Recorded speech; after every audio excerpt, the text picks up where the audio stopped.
ഫലസ്തീനികൾക്ക് വേണ്ടി നമ്മളൊക്കെ ദുആ ചെയ്യാറുണ്ട്. ഫലസ്തീനികൾക്ക് സമാധാനം ലഭിക്കണമേ, അവിടെ ശാന്തി ഉണ്ടാകട്ടെ, അവിടെയുള്ള യുദ്ധം അവസാനിക്കട്ടെ എന്നൊക്കെയാണ് പലരും ദുആ ചെയ്യാറുള്ളത്. എന്നാൽ ഫലസ്തീനികൾ ആവശ്യപ്പെടുന്നത് കേവലം ഈ ഒരു ദുആ മാത്രമല്ല.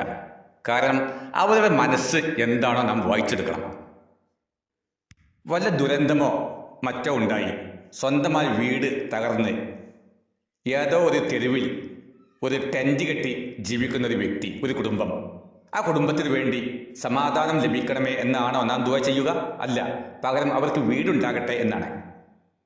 എന്ന പോലെ ഫലസ്തീനുകൾക്ക് വേണ്ടി നാം ദുആ ചെയ്യുമ്പോൾ അവരുടെ രാജ്യത്ത് അവർക്ക് സ്വാതന്ത്ര്യം ലഭിക്കണം, ആ രാജ്യത്ത് അവർക്ക് സ്വന്തമായ ഭരണഘടന ഉണ്ടാക്കണം, ആ രാജ്യത്ത് അവർക്ക് ഒരു സ്വതന്ത്ര രാജ്യമായി യുണൈറ്റഡ് നേഷൻസ് അവരുടെ രാജ്യത്തെ അംഗീകരിക്കണം. യുണൈറ്റഡ് നേഷൻസിൻ്റെ ജനറൽ അസംബ്ലിയിൽ അവർക്ക് ഫലസ്തീനികൾക്ക് വോട്ടവകാശം ലഭിക്കണം. ഇതൊക്കെയാണ് നാം ദുആ ചെയ്യേണ്ടത്. അതൊന്നും ഇല്ലാത്ത പശ്ചാത്തലത്തിൽ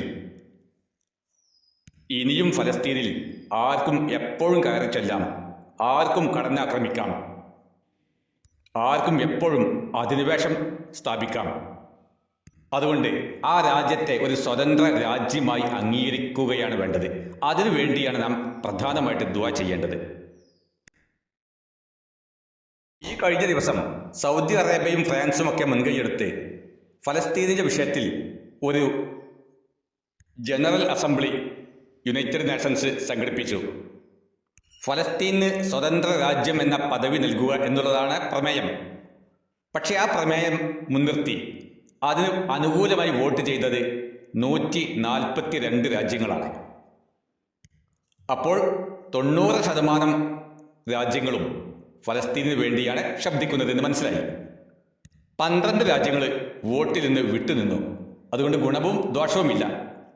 എന്നാൽ 10 രാജ്യങ്ങൾ മാത്രം നെഗറ്റീവായി വോട്ട് ചെയ്തു. അതായത് ഫലസ്തീന് സ്വതന്ത്ര രാജ്യം എന്ന പദവി നൽകേണ്ടതില്ല എന്ന നിലയ്ക്ക് വോട്ട് ചെയ്തു. അൽഹംദുലില്ലാ, നമ്മുടെ രാജ്യം ഇന്ത്യ പോലും ഫലസ്തീനിന് അനുകൂലമായിട്ടാണ് വോട്ട് ചെയ്തത്. അതായത് ഫലസ്തീൻ എന്ന രാജ്യം സ്വതന്ത്ര രാജ്യമായി പ്രഖ്യാപിക്കണം, യുണൈറ്റഡ് നേഷൻസ് ആ രാജ്യത്തെ അംഗീകരിക്കണം, അവർക്കും വോട്ടവകാശം നൽകണം എന്നൊക്കെയാണ് ഇന്ത്യയുടെയും അഭിലാഷം. എന്നാൽ ദുഃഖകരമെന്ന് പറയട്ടെ, 142 രാജ്യങ്ങൾ അനുകൂലമായി വോട്ട് ചെയ്തു. കേവലം 10 രാജ്യങ്ങൾ മാത്രം ഫലസ്തീനിന് എതിരായി വോട്ട് ചെയ്തു.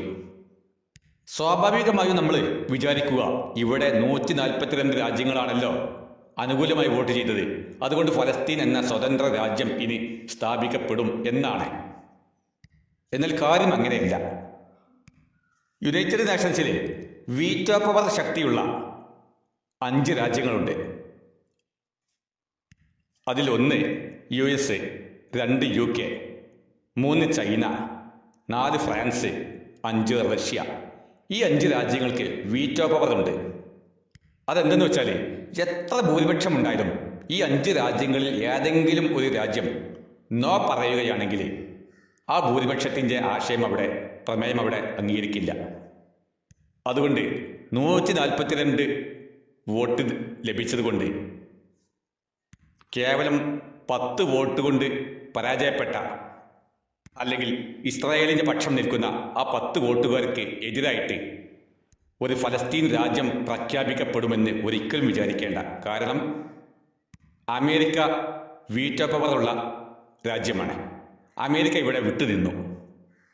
സ്വതന്ത്ര ഫലസ്തീൻ രൂപീകരിക്കുന്നതിന് അമേരിക്ക എതിരാണ്. അതുകൊണ്ട് തന്നെ ആ 142 എന്ന മഹാഭൂരിപക്ഷം വെള്ളത്തിലായി. US-ന് എന്താണ് ഇസ്രായേലിനോടും ജൂതന്മാരോടും ഇത്ര വലിയ താല്പര്യമെന്ന് ഒരിക്കലെങ്കിലും നിങ്ങൾ ആലോചിച്ച് നോക്കിയിട്ടുണ്ടോ? US-ൽ ഏറ്റവും ഉയർന്ന തലത്തിൽ നിൽക്കുന്ന വിഭാഗം ക്രിസ്ത്യാനികളെക്കാൾ ജനസംഖ്യ ആനുപാതികമായി നോക്കുമ്പോൾ ജൂതന്മാരാണ്. ആഗോളതലത്തിൽ തന്നെ ജൂതന്മാരുടെ ജനസംഖ്യ നോക്കുകയാണെങ്കിൽ 1% പോലുമില്ല. 0.2 ആണ് അവരുടെ പോപ്പുലേഷൻ. ഇനി അമേരിക്കയിൽ നോക്കിയാലും അവർ കവിഞ്ഞാൽ 2-3% ഉള്ളൂ. എന്നാൽ ആ രാജ്യത്തെ സമ്പത്തിൻ്റെ 25% ജൂതന്മാരുടെ കുത്തകയാണ്. പിന്നെ എങ്ങനെയാണ് അമേരിക്ക അവരെ സ്വീകരിക്കാതിരിക്കുക, അവരെ അനുസരിക്കാതിരിക്കുക? ലോകത്ത് തന്നെ ഏറ്റവും സമ്പത്തുള്ളതും ഏറ്റവും കൂടുതൽ ശാസ്ത്ര സാങ്കേതിക വിദ്യ ഉപയോഗിക്കുന്നതും ജൂതന്മാരാണ്. അതുകൊണ്ട് US-ൻ്റെ നിലനിൽപ്പിനും ഭാവിക്കും ജൂതന്മാരെ ആവശ്യമാണ്. അതുകൊണ്ട് US ഉള്ള കാലത്തോളം ഇസ്രായേലിന് വേണ്ടി ഈ വീറ്റോ പവർ ഉപയോഗിച്ചുകൊണ്ടിരിക്കും എന്നുള്ളത് തീർച്ചയാണ്. ഇപ്പോൾ കഴിഞ്ഞ ദിവസങ്ങളിൽ ഖത്തറിൽ ഹമാസിൻ്റെ താവളമുണ്ടെന്നൊക്കെ പറഞ്ഞുകൊണ്ട് ഇസ്രായേൽ അവിടെയും ബോംബിട്ടു. ഇസ്രായേൽ എന്ന രാജ്യത്തിന് ഖത്തറിലേക്ക് ബോംബ് വർഷിപ്പിക്കണമെങ്കിൽ 2000 കിലോമീറ്ററിലധികം സൗദി അറേബ്യയുടെയും ജോർദാനിൻ്റെയും മുകളിലൂടെ സഞ്ചരിക്കണം. പക്ഷേ എന്തുകൊണ്ട് സൗദി അറേബ്യ അത് തിരിച്ചറിഞ്ഞില്ല? തങ്ങളുടെ ആകാശത്തിലൂടെ ഇത്ര വലിയ യുദ്ധവിമാനങ്ങൾ, 15ഓളം യുദ്ധവിമാനങ്ങൾ തുടരെ പോകുന്നുണ്ടെങ്കിൽ അത് തിരിച്ചറിയാനും പ്രതിരോധിക്കാനും ഖത്തറിന് മുന്നറിയിപ്പ് നൽകാനും എന്തുകൊണ്ട് സൗദി അറേബ്യക്ക് സാധ്യമായില്ല? ഖത്തറിൻ്റെ പ്രതിരോധ സംവിധാനം എങ്ങനെയാണ് പരാജയപ്പെട്ടത്? അതായത് ഖത്തറിൻ്റെ റഡാറിന് പോലും കണ്ടെത്താനാവാനും തിരിച്ചറിയാനും സാധ്യമാകാത്ത സാങ്കേതിക വിദ്യയാണ് ഇസ്രായേൽ ഉപയോഗിച്ചതെന്നാണ് പറയപ്പെടുന്നത്. നിങ്ങൾ നോക്കുക, GCC രാജ്യങ്ങൾ ഏതെങ്കിലും മറ്റു രാജ്യങ്ങളെ കടന്നാക്രമിക്കാൻ പോകുന്നില്ല. എല്ലാ രാജ്യങ്ങളുമായി നല്ല ബന്ധമാണ് അവർക്കുള്ളത്. ഇതേ ലക്ഷ്യത്തിൽ തന്നെയാണ് ഫലസ്തീനിലെ മുസ്ലിങ്ങളും പ്രവർത്തിക്കുന്നത്. ഫലസ്തീൻ ഒരു അറബ് മേഖലയാണ്, അറബികളാണ്, അറബ് രാജ്യമാണ്. പിന്നെ എങ്ങനെയാണ് ഹമാസ് എന്ന ഒരു തീവ്രവാദ വിഭാഗം ഉടലെടുത്തതെന്ന് ഇനിയും സംശയിക്കുന്നവരുണ്ട്. സത്യത്തിൽ ഹമാസ് എന്നുള്ളത് ഒരു തീവ്രവാദ വിഭാഗമല്ല, അവരുടെ സ്വന്തം രാജ്യത്തിന് വേണ്ടി പോരാടുന്ന അവിടെയുള്ള സൈനിക ശക്തിയാണ്. ആ ഹമാസ് അടങ്ങിയിരിക്കണമെങ്കിൽ അവരുടെ രാജ്യത്തേക്ക് കടന്നു ചെല്ലുന്ന, അധിനിവേശം ചെയ്യുന്ന ഇസ്രായേൽ ഇനിയെങ്കിലും സ്വന്തം രാജ്യത്തേക്ക് തിരിച്ചു പോകണം, അധിനിവേശം അവസാനിപ്പിക്കണം, ഫലസ്തീനികൾക്ക് അവരുടെ മണ്ണിൽ സ്വസ്ഥമായി ജീവിക്കാനുള്ള സൗകര്യം ചെയ്തു കൊടുക്കണം. എന്തായാലും ഏറ്റവും സാമ്പത്തിക മികവുള്ള വിഭാഗം ആഗോളതലത്തിൽ ഈ 1% പോലും തികയാത്ത ജൂതന്മാരാണ്.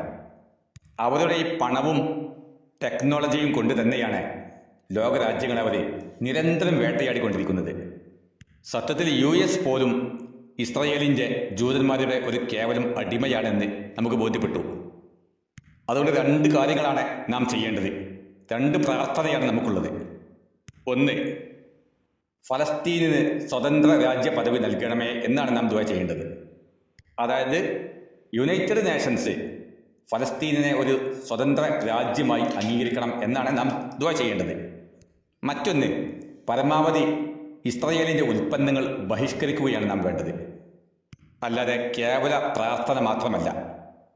ലോകത്തുടനീളം ലഭ്യമാകുന്ന ഏറ്റവും മികച്ച ഉൽപ്പന്നങ്ങളൊക്കെ ഇസ്രായേലിൻ്റെ സൃഷ്ടിയാണ്. ഓരോ രാജ്യത്തും ഇസ്രായേലിന് സ്വന്തമായി ഫാക്ടറികളുണ്ട്. അതുകൊണ്ട് അത് ഇസ്രായേലിൻ്റെതാണ് അല്ലെങ്കിൽ ജൂതൻ്റെതാണെന്ന് നമുക്ക് തിരിച്ചറിയാൻ പോലും പ്രയാസമാണ്. അത് തിരിച്ചറിഞ്ഞ് ആ ഉൽപ്പന്നങ്ങൾ ബഹിഷ്കരിച്ച് പകരം സ്വതന്ത്രമായിട്ട് ഇന്ത്യയുടെ സ്വന്തം ഉൽപ്പന്നങ്ങൾ കണ്ടെത്തി നാം വാങ്ങുകയാണ് ഏറ്റവും നല്ല മാർഗം. പക്ഷേ ടെക്നോളജി മേഖലയിൽ 100% നമ്മൾക്ക് അവരെ ബഹിഷ്കരിക്കാൻ സാധ്യമല്ല.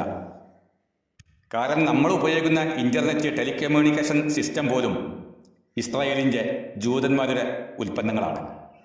അവരുടെ പ്ലാറ്റ്ഫോമിൽ നിന്നുകൊണ്ടാണ് നാം വിമർശിക്കുന്നത് പോലും എന്ന് മനസ്സിലാക്കണം. സ്വന്തം കാലിൽ നിൽക്കാൻ ചൈനയെപ്പോലെയുള്ളൊരു ധൈര്യവും സൗകര്യവും നമ്മുടെ രാജ്യത്തിന് ഇല്ലാതെ പോയി എന്നുള്ളത് ഒരു പോരായ്മയുമാണ്. കാരണം ഓപ്പറേറ്റിംഗ് സിസ്റ്റം അടക്കം എല്ലാം ചൈനയ്ക്ക് സ്വന്തമായിട്ടുണ്ട്. അവരൊരിക്കലും തന്നെ ജൂതൻ്റെയോ US-ൻ്റെയോ ഇസ്രായേലിൻ്റെയോ അടിമത്തം സ്വീകരിക്കുന്നില്ല.